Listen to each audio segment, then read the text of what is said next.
Welcome back. Hope you're well. Today, Andrew is talking to Charlotte Marriott, who is a psychiatrist on the NHS and is also a certified lifestyle medicine physician. This conversation was recorded in September of this year, 2025. I think you're going to really enjoy it. There's lots in here. Charlotte works every week with people living with severe and enduring mental health conditions. She kind of sees both the promise and the pitfalls of how we talk about health. And they talk a lot about the social determinants of health and why telling people to sort of make better choices is not enough, and how stigma and cost and environment get in the way. There's a lot in here. I think you'll love it. I will be back at the end. How to stand on shifting sand. How to bend but stay intact. Okay, I'm here today with Dr. Charlotte Marriott, and Charlotte is someone we've wanted to have on for a long time, and she's someone I've actually met quite a few times in person. So it's really nice to catch up with her again because we haven't seen each other in about a year. So I was very happy that she was able to make time for this. So for the audience members who don't know Charlotte, I just wanted to give her an opportunity to say hello and introduce herself. So Charlotte, thank you very much for coming on. And who are you? How did you get here?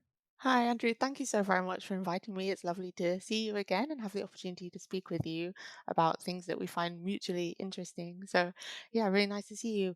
And I'm Charlotte. I'm a consultant psychiatrist. I work in the NHS, but I'm also a certified lifestyle medicine physician, and I've got a variety of other roles and interests as well, which I'm happy to have a chat with you about today. Cool. Um, so I just would like to know a little bit about, I guess, your background. So how did you get interested in psychiatry? And then within that, I kind of want to look at your initial training you had in psychiatry. And then how did you make that transition to thinking about lifestyle medicine? Did you have a specific aha moment? I was just wondering if you could talk about that. Interesting question. Thank you. I think probably the two fields have always been interrelated for me. I'll start right back at the beginning. I decided when I was sort of like 13 or 14 that I wanted to study medicine, not so much because I wanted to be a doctor, but because I wanted to learn as much as possible about how the human body works, because I was obsessed with human biology at school. So I went to UCL and had a really great 6 years there. I did an intercalated BSc degree in neuroscience in my third year as well, and my interests in my BSc were all through human behavior, learning, emotion, those sorts of more cognitive things than rather how the nervous system makes the body work. And I did a research um, paper on the hippocampus and its role in learning and memory. So that was where I was heading. And through all that time, from being a really young child and growing up, I've just loved literature, books and films about people and the human experience. So that was always part of it. Loved people's narratives. And then upon graduating from med school, I came back home to Worcestershire, to the countryside that I grew up in. Found that my own mental health improved dramatically from being back in the green space of leafy Worcestershire, and that was a really important part of my life. And I started working as a junior doctor. Really enjoyed general medicine, but always just came back to this thing about the human experience. People's thoughts and feelings and behaviors being the most interesting part of them, and decided to pursue psychiatry as a specialty. Started training in psychiatry in 2006, and so that's like nearly 20 years now of being in this field. Um, and I suppose I've never really transitioned from psychiatry to lifestyle medicine. But one thing I noticed through my own experience, like I mentioned, the importance of being in the countryside for me, but also how important physical activity is for me managing stress and emotional distress and turmoil and all of those sorts of things.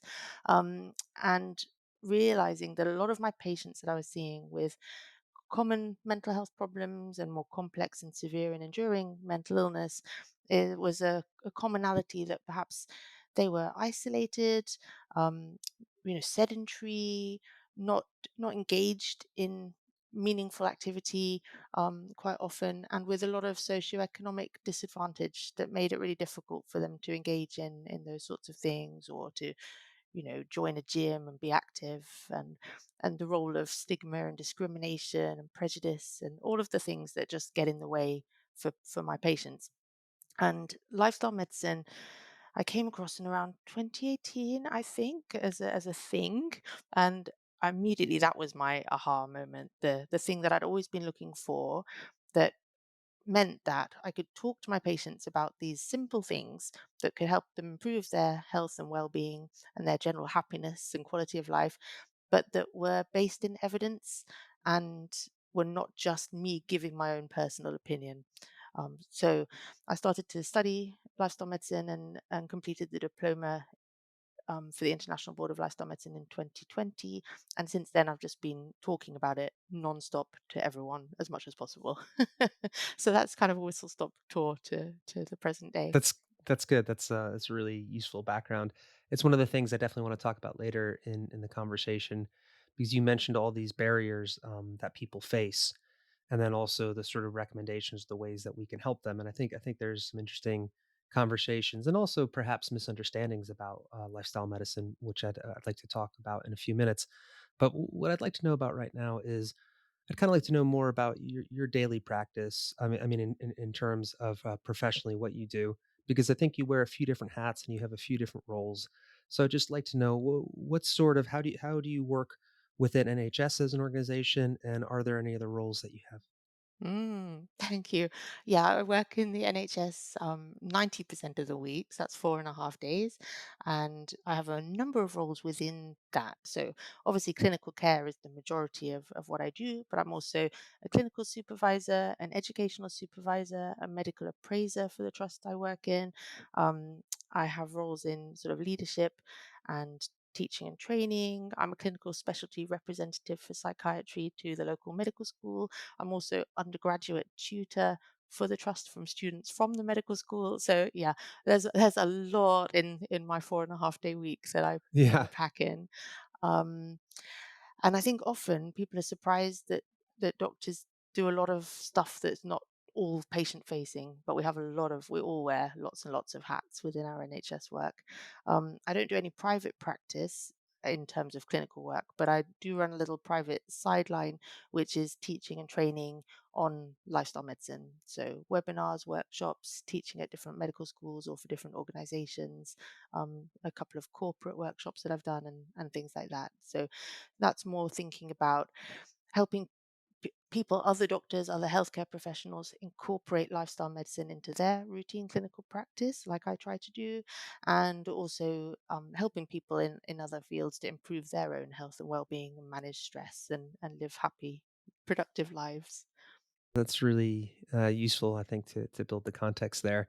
I remember talking to you in our course last year, and you talked about all the different roles that you do and sort of all the different pies, that you're involved with, and it's just amazing. I was really impressed that you're able to juggle so much. I feel like I'm very much somebody who I've got one project and I can focus on it at a Oh time. my gosh, I wish I could do that. I've been described as, oh, what's somebody called it recently? Multi-passionate or polypassionate, something Yeah, like that. polypassionate. So Yeah, yeah, my brain pings off in all different directions, and I just want to do as much as possible in this short lifetime. So I'm very interested in loads and loads of things. Juggling them all is not easy, but it yeah. keeps me interested and engaged, and yeah, I Uh, enjoy that. It makes sense because so much of what you do, does look at complex problems and multifactorial problems and things like that. So I think it helps that you have all these different lenses and all these different, facets of your experience where you can look at this, because it's one of those things I think about. When I first got out of university and then went back to grad school, I feel like I had such a narrow view on things. It wasn't until I really went out and tried things in the real world that I feel like a lot of my ideas sort of coalesce. So it makes sense that you do so much. I'd like to talk about lifestyle medicine specifically, because it's a term maybe not everybody knows, or maybe people think they know what it means, but they're not really sure. So I've got a few questions. I guess if you could just sort of introduce lifestyle medicine, and specifically, your role and your experience with it, and you know organizational bodies that fall under lifestyle medicine, and then maybe if you could talk a little bit about the pillars of lifestyle medicine. Okay, no problem. So, in short, lifestyle medicine is evidence based medicine using a non pharmacological approach to treat disease or prevent or reverse disease. And the way that the British Society of Lifestyle Medicine, whom I'm a fellow of now, um, they have this really nice analogy. So, if you imagine a dripping tap into a basin and the plugs in the basin, so it fills up with water, and there's a kind of all your risk factors for disease, and it's filling up and it starts overflowing, and then there's a puddle on the floor, which are all your symptoms of the disease. In conventional medicine, we tend to come along with our mop and mop up the puddle. We treat the symptoms, but we're not often getting to the root cause, the upstream determinants of the problem, the turning off the dripping tap. So, lifestyle medicine aims to not just mop up the puddle, but also turn off the tap. And that was certainly one thing I found during my early years as a doctor doing general medicine and general surgery and those sorts of things was I found it kind of dissatisfying because I did feel that we were sort of doing conveyor belt medicine. Patients would come in, we'd patch them up, we'd move them on, and I never felt we were addressing the real problem. And I knew we were going to see these people over and over again with recurrent problems. And there just wasn't that emphasis on turning off the tap, which lifestyle medicine aims to do. So I really like that analogy. And the root causes are varied. There are the immediate things that we as individuals might do, such as smoking or drinking too much alcohol or being really sedentary. But then there are the wider societal problems and the social determinants of health as well. So, in wider society, we've got very busy, stressful lives. We all spend too much time commuting. We all spend too much time sitting at computers. We're all too stressed. Cheap available food tends to be ultra processed and not very nutritious. Eating from scratch is expensive and time consuming. We live in a society that doesn't make healthy lifestyles easy, and it takes time and money to live in a really healthy way, which is absolutely something that the British Society of Lifestyle Medicine is focused on, changing society, changing public health, population health, and looking at those upstream social determinants of chronic disease. There's a few things you said there that I really liked.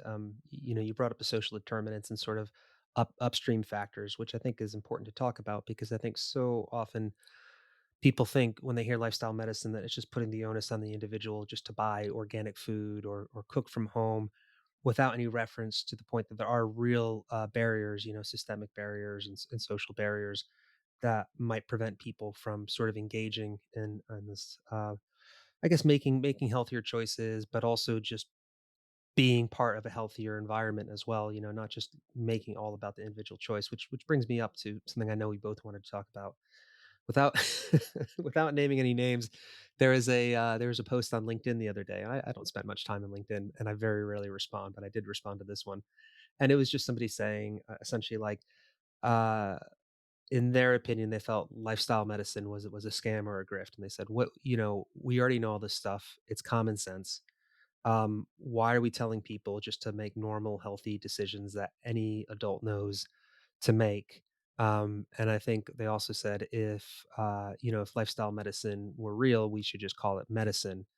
There's no reason to have specialists. And then I think in the end, they also said that it was sort of a form of sort of almost conspicuous consumption, in that there's virtue signaling involved, and then also it's something that's only available to rich or wealthy people. So that's a lot to unload. But I think because we both saw that post, I thought it would be good to kind of talk about some of the misconceptions or myths that people have about lifestyle medicine, and then we can go from there. Yeah, absolutely. And, I've heard those sorts of arguments against lifestyle medicine before. The first thing I would say is lifestyle medicine is not trying to become a new specialty, it's trying to upskill the existing workforce. And I was at the British Society of Lifestyle Medicine annual conference a couple of weeks ago in Brighton. There were amazing talks by oncologists, cardiologists, GPs, diabetologists, you know, um, Professor Parveen Kumar, who wrote the a massive textbook of clinical medicine um, back in, oh God, years ago. It's a big classic text called Kumar and Clark that I studied as a medical student 20 odd years ago. And she was there. She was chairing sessions and she was saying she is a convert to this idea of lifestyle medicine. And there were, I mean, the evidence base is huge.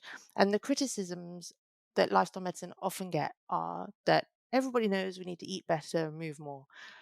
But that's not the point. We're not trying to teach grandmothers to suck eggs. What we're trying to do is recognize that we live in a society that makes healthy lifestyles really difficult for people. Most GPs and healthcare professionals have very short appointments with patients. We don't have a lot of time to look at all of these factors, but what we can do, we can influence individuals that we work with, and we can influence individual patients with a ripple effect. We can also advocate strongly for our patients. We can advocate for population health measures, public health measures. We can advocate on climate change and all of the other things that can have a global impact on health and well-being. So I think there's a huge role for lifestyle medicine, and indeed it is just medicine. It is part of what good medicine should be, but the evidence base isn't widely taught. So, for example, colleagues of mine, Ali Jaffe and Ian Broadley, they created an organization called NutriTank when they were fourth year medical students in Bristol University, because they realized that there was very little education on nutrition in their formal curriculum, their medical curriculum. And they've been campaigning tirelessly to improve that, because how can we as doctors talk to patients about health, obesity, cardiovascular risk, metabolic health, and all of these things if we've got very little understanding of basic nutrition? How can we make nutritional recommendations if we don't understand nutrition ourselves? And that's not saying that we all need to become nutritionists or physiotherapists or personal trainers, but we need to have some knowledge of the evidence base for these things. Um, I think I'm rambling. I don't know if that makes any sense whatsoever, but No, this is yeah, this is really good.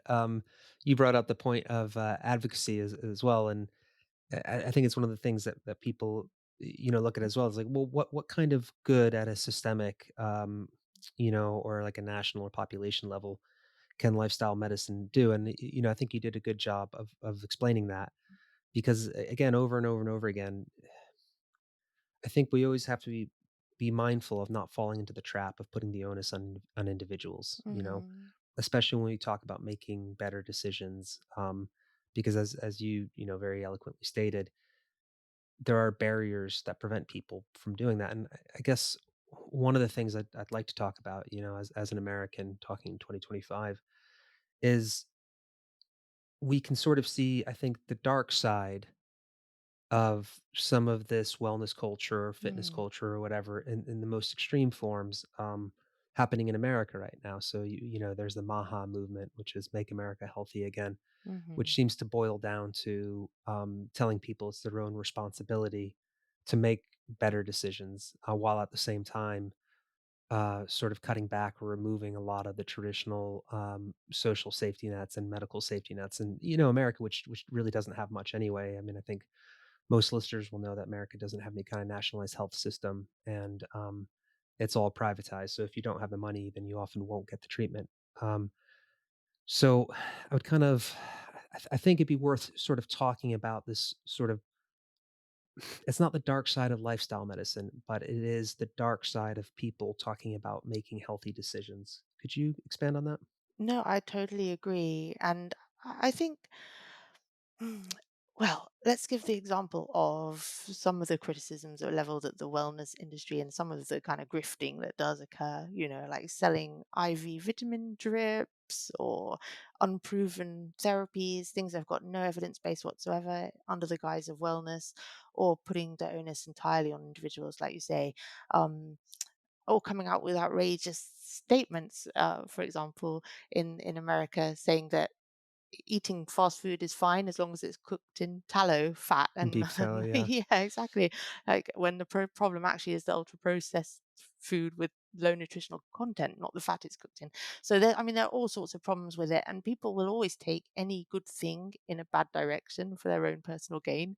Seems to be human nature that there are going to be bad actors out there that make things difficult for everybody else. But on the whole, I think my view of the people that I know through the lifestyle medicine community, the British Society of Lifestyle Medicine, and the European and worldwide now, is that everyone just wants to do the best they can for their patients and provide not only medical prescriptions and medical interventions, conventional ones, but also be able to coach people and help them make healthier decisions and behavioral change. And that's on an individual level. And as doctors, that's how we work, isn't it? We see individual patients in clinic, so that's our get in. But then we can have a wider view and a wider advocacy approach, as I was saying. Um, yeah, I think it's a really interesting thing, and the kind of Maha wellness influencer Mm, stuff, I think, can give it all a really bad name. Yeah, and one of the other criticisms that's leveled at lifestyle medicine is that it's also simple and also basic, and that's one of the beauties of it. Actually, I think that health is so simple, but we overcomplicate it massively, don't we? Like, buy this supplement, you need mhm, to do this specific exercise, and all of these things just confuse people. If you can boil a healthy lifestyle back down to basics, which are kind of the six pillars of lifestyle medicine, you can really transform health and well-being. And I can give some case examples from my own clinical practice as well. But perhaps because I mentioned the six pillars, perhaps I ought to explain what those are and what makes up lifestyle medicine. So the first is nutrition. So eating generally a whole food plant-based diet. That doesn't mean vegan or vegetarian. It just means predominantly what you're eating is whole plants. But you can eat whatever else you want as well. And also incorporate what we might call junk food. So eating pizza and chips and crisps and cake, that's all part of a healthy balanced diet in the right quantities. So it's not excluding anything, but predominantly fruits, nuts, seeds, whole grains, vegetables, legumes, and those sorts of things. So thinking about getting maximum nutrition with what you're eating, but not becoming obsessed with it. Physical activity is the second pillar. And we should be getting, according to the Chief Medical Officer's guidelines, 150 minutes of moderate intensity exercise per week, with or without some vigorous intensity exercise as well. Recommended 75 minutes of vigorous, and including strength and balance training too. And there's a humongous evidence base for physical activity for physical health and mental health. We also need to be learning to manage stress and our relationships and all of those sorts of things more productively to look after our mental health and well-being. It's about getting good quality sleep and avoiding risky substances and improving our social connection too. So those are the six pillars of lifestyle medicine in a nutshell. And I would say, because nature and green space exposure, which I know that you're really interested in as well, they're not listed as a separate pillar, but they kind of come under the managing stress and looking after your mental well-being section. that makes sense. Yeah. One of the things that I just thought about because Jill and I have been having this conversation a lot recently, and I think Jill recently put out one blog post, and I think we put one out about a year ago as well. Is this this idea of optimization, and I think it's another one of those words that perhaps has gotten a little bit out of control because I think, as with all these things, there's sort of I think a soft, nuanced way to think about optimization. But I think there's also this sort of exaggerated fitness influencer version. You know, sometimes people will call it, you know, hustle culture, grind culture, you know, get up at 4 a.m., do your cold immersion, take your MCT oil. I don't know what people do anymore, but that's, you know, that's Yeah. what people used to do. Then go your sauna, then do your, you know, and actually I know you like cold water swimming, but do your cold water swimming, and then you go get your X amount of, you know, zone one, two, or three cardio, depending on whatever modality you follow. Then your Yeah. weightlifting, and then you make your smoothie and da da da da da da da. And then I guess the other side of that as well is this sort of I think obsession that we have as a society that's become even more true in the last few years, which is this need to sort of quantify everything. You know, make sure you have your smartwatch and your heart rate monitor, and your sleep quality monitor and your Whoop monitor just to check, you know, your respiration and just to make sure your blood sugar levels and your metabolism are optimized and things like that. Yeah. And you know, I could go on. It's one of the reasons I don't like to spend too much time in the fitness Yeah. sector because you know I just kind of find it overwhelming, and you know so much of it does boil down to these six sorry, to these pillars that you were talking about. So I was wondering if you could just sort of talk about that, because I know in the past I've used the word optimization. I know that you use the word optimize as well. Oh, what do you mean by that? And do you think perhaps we've moved too far in one direction? Yeah, yeah, absolutely. I think all of that optimization stuff you were discussing, while you were just running through those things, I was feeling more and more stressed. And Yeah, yeah, I yeah, don't yeah. think health should be stressful. It should be simple.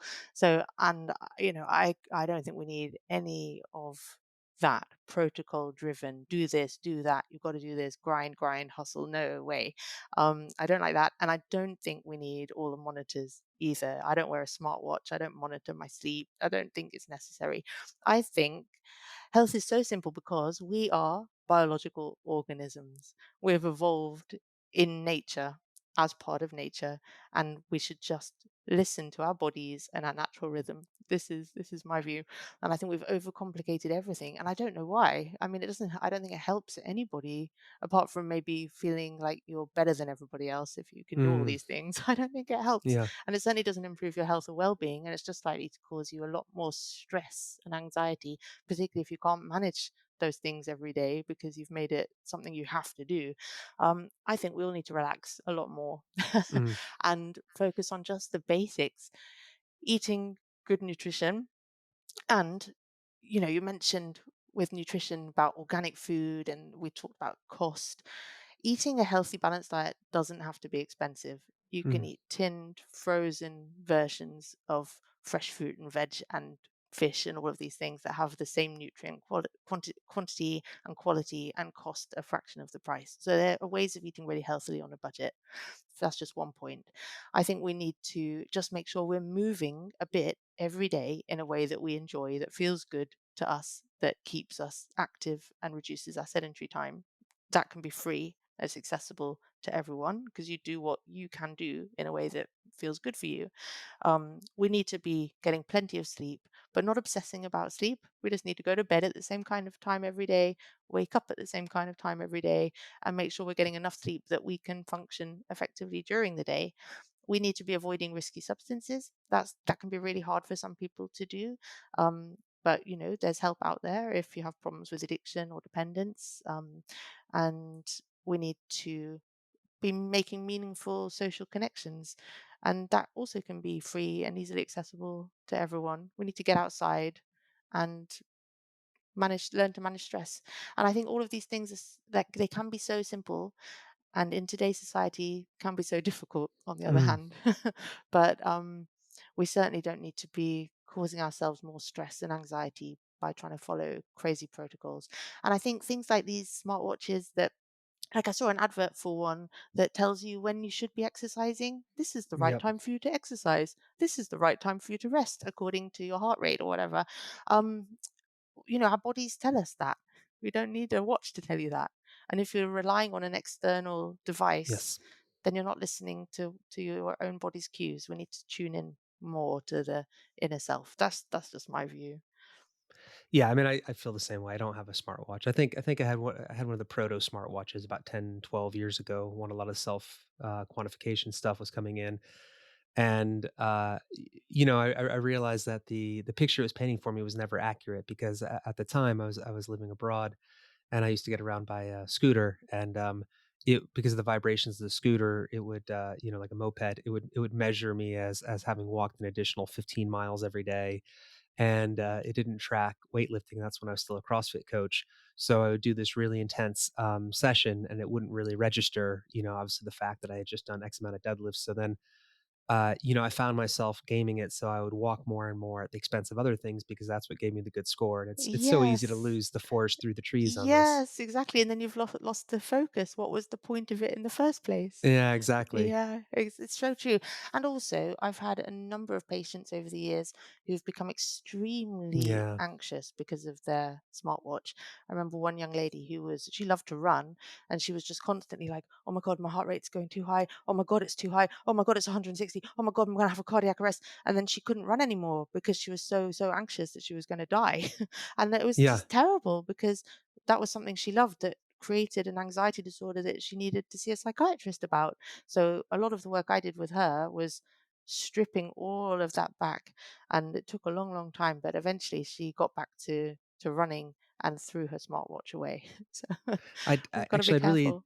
I'd like to talk about that because I think it's so easy to fall into various disordered patterns, whether like, sort of orthorexia, spectrum, eating patterns, and things like that. And I think that's probably one of the other criticisms that people make about their perception of what lifestyle medicine is that demonizing certain foods are good, and obviously the way you've talked about that, you very clearly didn't. But I was wondering, could you kind of talk about, sometimes people become so obsessed with the idea of health and optimization and doing the right things that, as you said, could be very limiting. It can cause anxiety. Could you talk about more about your clinical experience with people who maybe have found this quite hard, and how we can sort of fight that tendency to turn things that should be healthy and nutritious into anxiety inducing? Hmm. Interesting. Um, Yeah, I suppose in the work that I do, I don't see too many people who get too obsessed with their health because I work Uh, with people with severe and right, of enduring course. mental illness Yes, who of course, yeah. have the opposite problem most of the time. And we spend a lot of time trying to get them to improve the things that they Mm. do. But yeah, I think it can be a real problem, the orthorexia side of things. And certainly my colleagues in eating disorder services would be able to give more examples of that. One thing I wanted to come back to is you mentioned the word optimization, and I do talk about optimizing your health and well-being, but not from that perspective. Rather that if we do all these simple things, we can be the healthiest version of ourselves. You know what I mean? Mhm. And that can Yeah. be with whatever limitations you have or with whatever chronic disease you may already have, be it type 1 or type 2 diabetes or a mental health disorder. We can still be the healthiest version of ourselves by following this the simple pillars of lifestyle medicine, if that makes sense. That makes a lot of sense, and, as with all these things, it's when you hear it said like that, it's like, I think very few people can disagree with that, but obviously, in social media, when we're writing things, it's easy to use the word optimal as a shorthand, even though, as you said, it means something much, much more nuanced, by certain people. I mean, there is that exaggerated version we were talking about. I'm glad that you mentioned what you said, um, about the other end of the spectrum. What you mean is not dealing so much with people, who are suffering from orthorexia or other clinical or subclinical, obsessive compulsive behaviors, but really just how hard it is sometimes to get people to start engaging in physical activity and perhaps choosing better food. And even me using that language of choosing, I almost feel bad. So this is going to be a multi-part question, which is, you mentioned that a lot of people don't currently have the skills or the knowledge or perhaps access to the tools or the space or the time to cook necessarily, even if it's not expensive. As you said, we don't need to be, eating organic, salmon, when tinned options are very good. But there does seem to be a lot of barriers in place, and I think we've found that sometimes education and pamphlets aren't enough to get behavioral change. So if we're looking at things like, starting to engage in some form of physical activity, starting to engage in some form of feeling like you have a sense of agency over your nutrition, what you eat. Where do we start? If and you do have a lot of experience in this, and people who actually do have, possibly, either mental health issues or, subclinical mental health issues as well. How do we get people to start, especially when they feel so helpless and everything just feels so overwhelming? Absolutely, it can be really, really difficult, and particularly for people with serious mental illness, for example, severe depression or schizophrenia. Often, along with the symptoms of the mental illness that can be really debilitating, they also can have really poor motivation, really low energy. They can be sedated because of the medication they're on as well, and that's on top of all the other barriers, the financial, and etc. Um, and it takes a lot of hard work actually to help these people make a difference. For example, one of my patients, he would mostly eat ready meals from Iceland. And the reason he chose those because they were £1 per meal, Hmm. £1 for a dinner. It was easy for him to buy, easy for him to store, easy to cook because you just bang it in the microwave, but really low on nutritional quality. So we did a lot of work with him exploring, why do you eat this way? What are the other options? What are the skills you've got? What have you got in your kitchen? So I'm really lucky. I work in a really well resourced team. We have an OT and support workers. So they would meet in his house with him, look at his kitchen. What have you got accessible to you? Do you have pots and pans and knives and things you can chop with or whatever, and then go shopping with him to the supermarket. Look at how he Hmm. uses the Well, supermarket, what he chooses, pointing out perhaps other options he could choose. So it took a lot of manpower, and then taking ingredients back to his house and helping him cook or cooking alongside him. Found out that he actually had really great skills, and with the OT he would make spaghetti bolognese or chicken curry and things like that. But then when they step away, because that role can't go on forever, quickly reverting back to the cheap, easy, ready meals just because it's so like cheap and easy. Makes sense. Um, so yeah, it's a big job, and it's certainly not something you could do in a 10-minute consultation, and it's not something that giving a leaflet and advice will change. We can have breakthroughs though. So, for example, one patient I had, very, very isolated, very poorly with a psychotic illness. We treated him with medication and psychological therapies, and he got much better. And we introduced him to something we have called the SHAPE program locally, which stands for Supporting Health and Promoting Exercise. It's a 12-week nutrition and physical activity course where people get to try out loads of different things. They do walking and football and yoga. And the guy who runs it also teaches boxing, and patients can get a boxing qualification as part of it. So he found he loved boxing, and he joined the local boxing gym, started going 3 times a week, every week. And he came to see me in clinic. He was like a different guy. He said, "It's changed my life. I've got friends now. I've got a social network. I've got somewhere I look forward to going." He was just in his flat the whole time before this, and he discovered that physical activity made him feel really good. His confidence had grown. He just had much better quality of life, much improved well-being. So, on one hand, we might put in all of these interventions and not really move the needle that much for someone, but for someone else, it can be transformative and life-changing. it's a really interesting contrast between the two because as I was listening to what you're saying about working with the OT, that's such an incredible resource. I mean, not a lot of parts of the world could have that support, and even then, ultimately, it was hard to sustain. I think that's one of the things we see so often is all these various interventions. Sustainability is so hard. Either the funding dries up or the window of the intervention closes after you've had your X number of sessions and things like that. Or even sometimes just really powerful community champions move on or move to a different stage of their lives, et cetera. And just the loss of one person can really cause some of these great programs just to disappear. And I think, oh, go ahead. Okay, No, I I was was going to just say, say that's one of the problems, isn't it, though, is that they're programs from external agencies. They're not embedded into people's communities. That's part of the issue. yes, and which contrasted so well with your second example of the boxing. And I think we can talk about physical activity now, because when we talk about physical activity or exercise or whatever, it's actually such a complex intervention sometimes, and it's I have my own strong opinions on this, and that when I've in the past when I've worked in different parts of the UK or counties, they've had a social prescribing system where if people were feeling depressed, they could speak to their GP, and then they could the one I'm thinking about, I don't want to name where, but specifically I think they got 3 sessions with a personal trainer in a leisure center gym, which was downstairs in the basement. So they were sent, and this where we were living was semi-rural.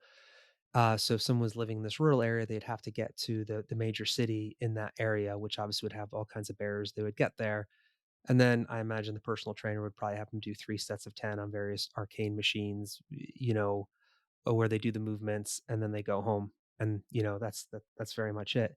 And that contrasts so much with what you were saying about the SHAPE program, about getting people out and having this community aspect, which I think is, so important with the boxing and things like that. So I was wondering if you could kind of talk about the importance of not just physical activity, but how physical activity, it kind of blends into this idea of social movement, because so much of the way we move is an opportunity to interact with the community around us. And I think, you can also please here talk about your own experience about physical activity, exercise, and social movement, and kind of what you found out as well. Yeah, absolutely. No, I think the community connection aspect is absolutely vital. And that's one of the things that the SHAPE program really fosters. Being a 12-week program, people get to know each other really well. And when it was evaluated, I think that was 2021, they did a big evaluation of it. They looked at all of the outcomes and they started looking at, have we reduced people's heart rate, blood pressure, blood lipids, glucose, and those things hadn't really changed all that much, but well-being had gone up hugely, and the people who attended formed a network that continued after the SHAPE program had ended.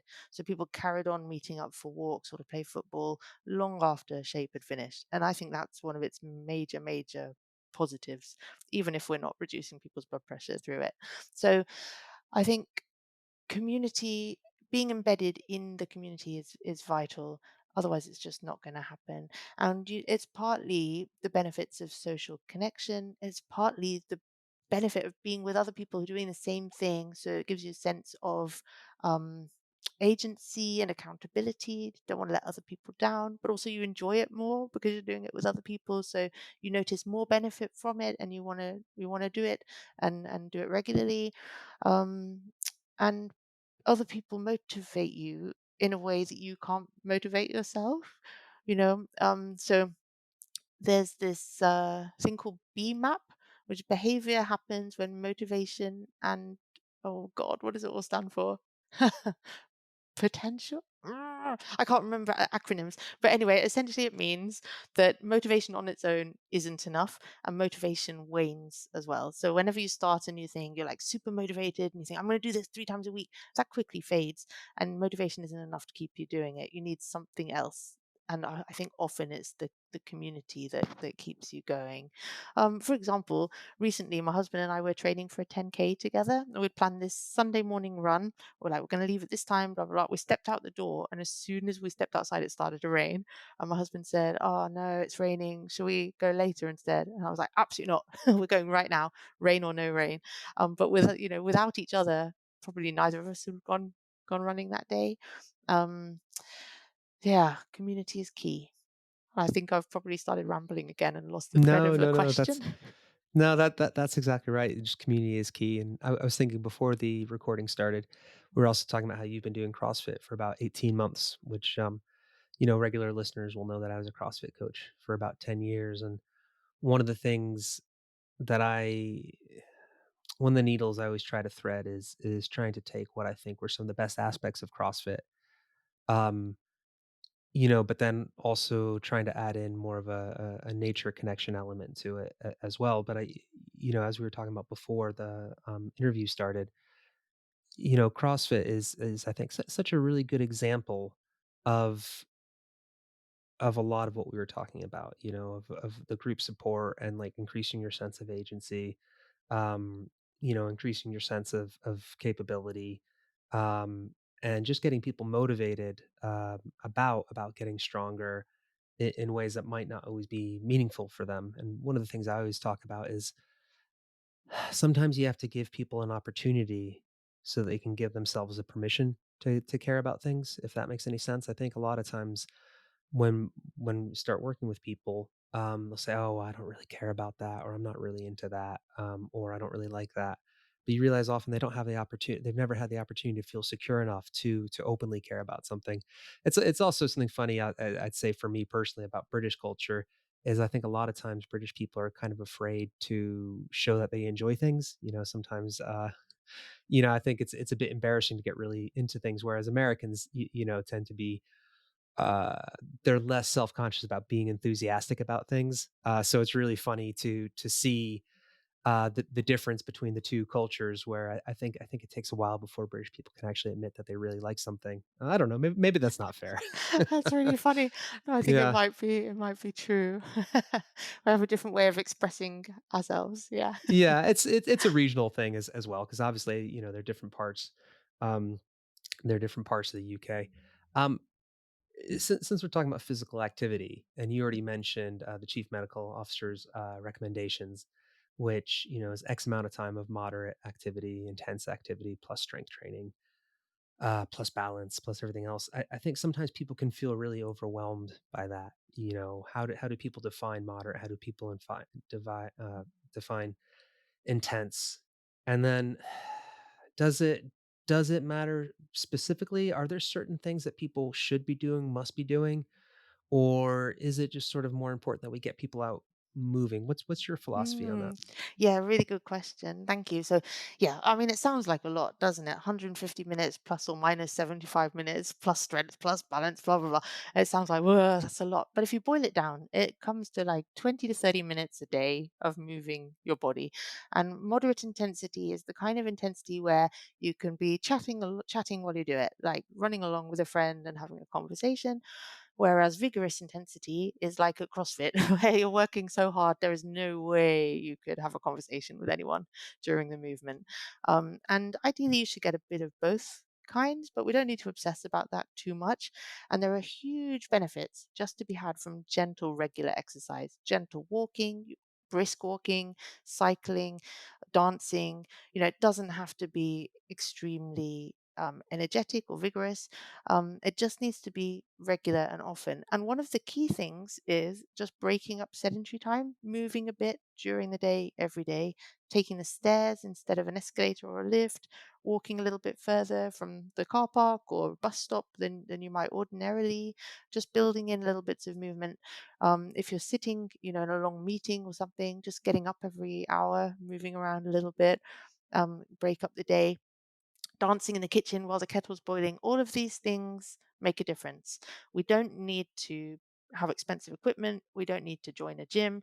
And in fact, they say things like an hour in the gym doesn't make up for 8 hours sitting at a computer. And that's true. We need to break up that sedentary time and not just blitz it at the gym and think we're improving our health that way. Um, the balance and strength training aspect really, really important, particularly as we get older. We lose muscle mass really rapidly after the age of about 30. So maintaining skeletal muscle is vital, and that's for a number of reasons. Muscle is a major metabolic organ in the body. It's our glucose sink, so it helps regulate our blood glucose, reduce our risk of type 2 diabetes. When we move our muscles and build muscle, we are producing myokines, which are sometimes known as hope molecules, and they travel to the brain, cross the blood brain barrier, and improve our mood. We also release BDNF, brain derived neurotrophic factor, which is like fertilizer for the brain. Um, like when I was at medical school 20 odd years ago, we were told that the brain stops developing at the age of 25. There are no new brain cells. We just lose brain cells after the age of 25. We now know that that is not true at all. They started showing it through mouse studies, and they've shown it through human studies now too, using fMRI studies, that we continue to make new neurons, particularly in our hippocampus, which is that seat of learning and memory and emotion in the brain, throughout our life and at any age. That is influenced by even just light exercise, gentle cycling, light walking. So, meaningful difference to brain volume and functional connectivity through physical activity. And yeah, BDNF improves memory, mood, focus, concentration, reduces our risk of neurodegenerative disorders such as Alzheimer's, Parkinson's disease, reduces our risk of developing depression, anxiety, improves positive and negative symptoms of schizophrenia. So, positive symptoms are things like hallucinations and delusions. Negative symptoms are the lack of energy and motivation and apathy and all of those things. So, huge benefits from physical activity for our mental health and well being, as well as for our physical health. Like 35% reduction in falls, 35% reduction in cardiovascular disease, massively reduced, I can't remember the exact percentage, risk of type 2 diabetes, 30% reduced risk of depression, 20% reduced risk of breast and colon cancer. So, vital for our health that we are moving a bit every day, maintaining our muscle mass. And also, when we are moving, we're not just building muscle, we're building bone. too. So weight bearing exercise and strength training builds healthy, strong bones, reduces our risk of fractures. For example, a neck of femur fracture in a person who's elderly can be a fatal thing. So you want to reduce your risk of significant fractures as you get older too. Yeah. So that's a bit of a whistle stop tour through That was through the great. recommendations. That's definitely going to be a snippet that ends up on social media. That was very good.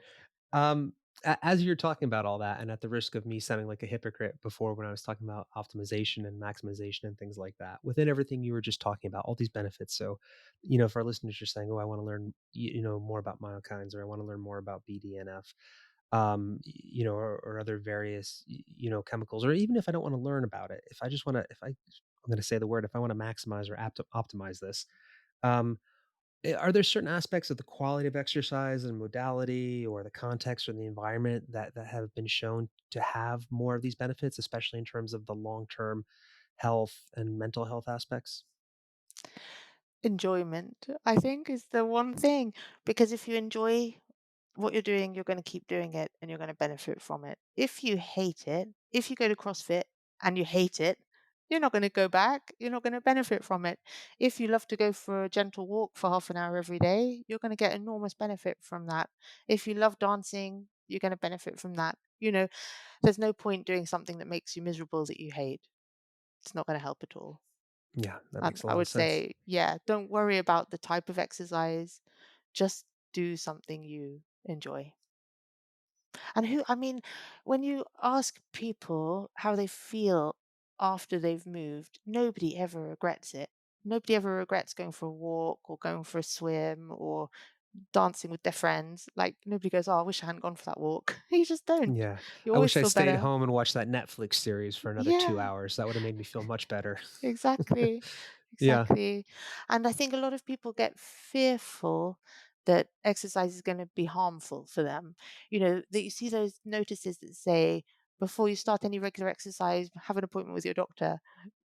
And people get scared then. Why? What's going to happen?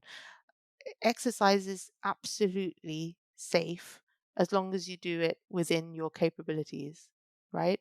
So, I wouldn't go and run a marathon tomorrow without starting the couch to 5K and building up to it.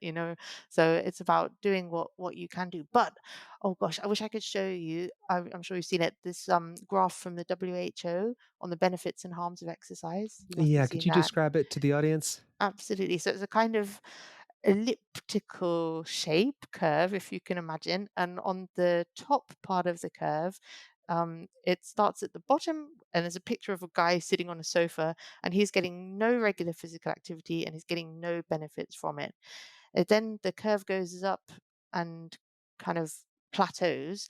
And as it's going up, the number of minutes of physical activity is going up from 0 to 150, and the benefits are exponential. After 150 minutes a week, the benefits kind of plateau. And then if you go above 300 minutes a week, you kind of start getting into the area of harm, then when you can cause problems. And then on the bottom part of the graph, I can't remember what that shows. But anyway, forget that.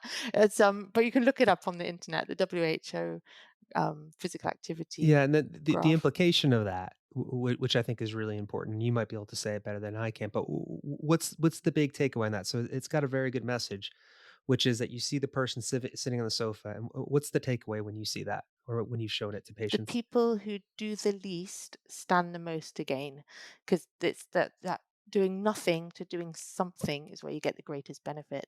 And then once you're already doing enough, you don't really get much more benefit from doing a bit more. So yeah, it's trying to get the most sedentary people doing a bit more.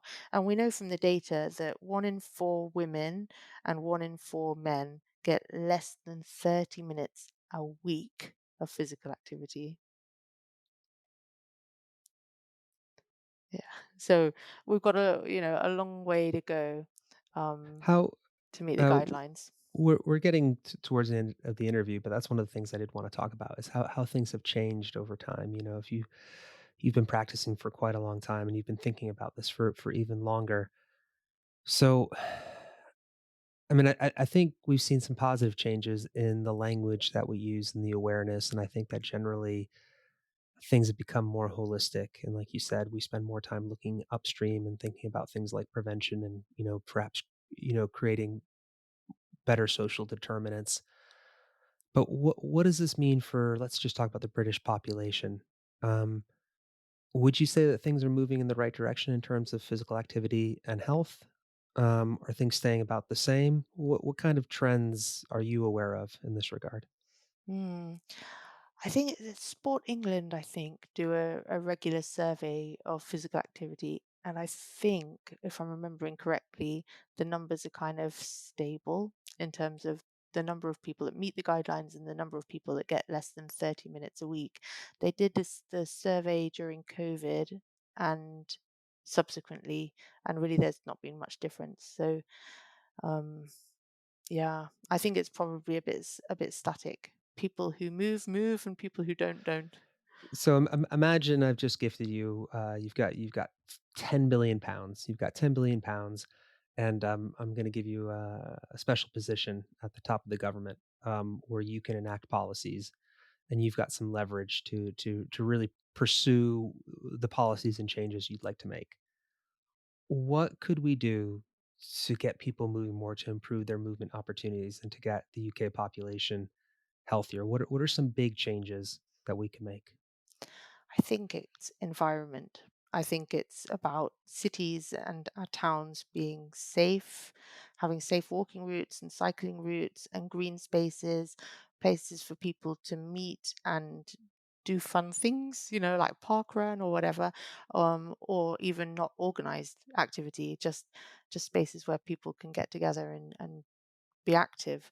I think it's about accessibility. For example, um, only 8% of the land in the UK is accessible to the general public. 92% is privately owned and off limits. So it's not easy for everybody to access outdoor spaces. And that's something that could change. I really really like the work of Chris Boardman in Manchester. Hmm. Have you seen his work? No, I don't know Chris Boardman. Can you tell me about that? Chris Boardman bikes. I think he was an Uh, Olympic cyclist, or I don't know. I don't really follow sports, but a famous cyclist guy who developed his own range of bikes, and then Manchester City Council, Greater Manchester. They yeah, Greater Manchester, they've got some great programs out there. Yeah. Yes. So they appointed him to look at the problems they had there, which was one of the problems was there were 250,000 car journeys every year of less than 1 kilometer, Wow. right? They were like, why Wow. are people driving? That's a very Yeah. short distance to walk or cycle. So what he did, he had this approach of just getting the community around the table, got this huge map of Manchester, and he got loads of community people come along and say, draw on here.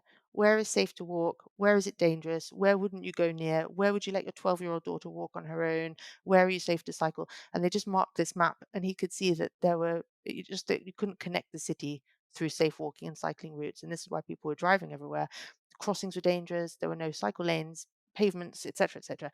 So they just took this on board and developed active transport links around Manchester, and that work's now going to different cities and it's expanding, and that can have a huge impact on health because who really wants to be driving a short distance where you could walk or cycle and chat with your friends or have an enjoyable experience. um, so I think environment is key. Yeah, if you're anything like me, I find driving so stressful. It just takes something like when I think about how much I enjoy walking and how much I enjoy cycling, and how I sort of look forward to those as activities. And if I'm able to do like a shop on my bike, it just feels like such a boon as opposed to the process of getting in the car, and it's just time that I feel is almost robbed from me just because of the my perceived intensity of driving. It could just be because I didn't drive for however many years, and when I drove in America, and it's a different driving culture there. Not better, but just much different than the UK. Yeah, there's Um, parking as well. Oh my god, yeah, nightmare. there's parking and all that, and it's true. We had Tim Gill on recently, and I don't know if you know Tim Gill's work, but Tim Gill has been a real champion for active transportation and really looking at cities through the eyes of a child. And it's one of the things we always hear about access to outdoor space and access to green space and cycling. would you allow a 12-year-old to do it?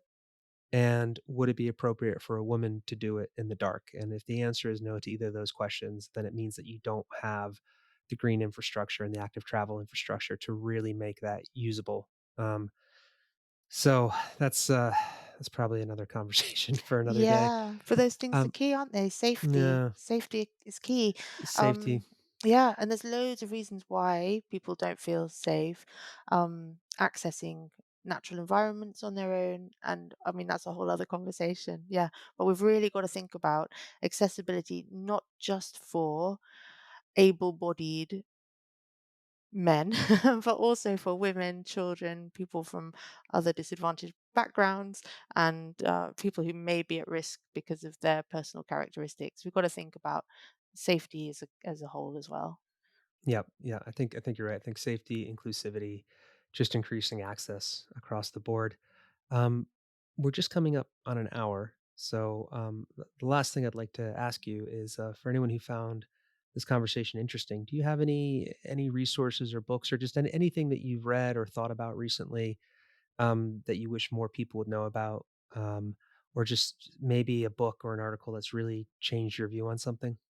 I'm always recommending Lucy Jones's book, Losing Eden, Why Our Minds Need the Wild.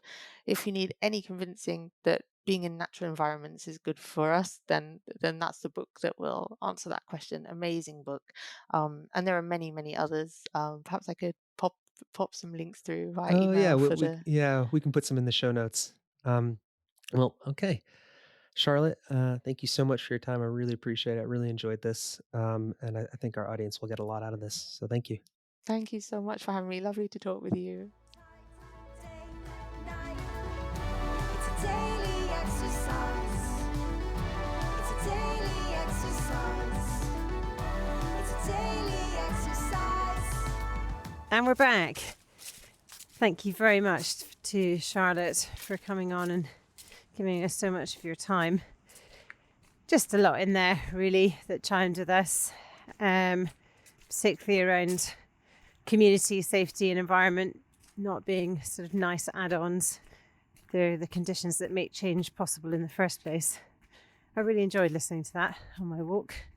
It's very, very cold here, but also very, very sunny. And it just feels like a classic November morning in the east of Scotland. I hope you have a lovely week. We'll be back in a couple of weeks with Dr Lawrence Fallwither from University Liverpool John Moores, who is big in physical literacy. That's not what I meant to say. He also represents the IPLA, which is the International Physical Literacy Association. I've said represents because I can't remember what position he is, but obviously by the time you listen to the next podcast, I'll have remembered that. Right, you get on with your day, I'll get on with mine, and we'll see you or hear you or something like that in a couple of weeks. Goodbye.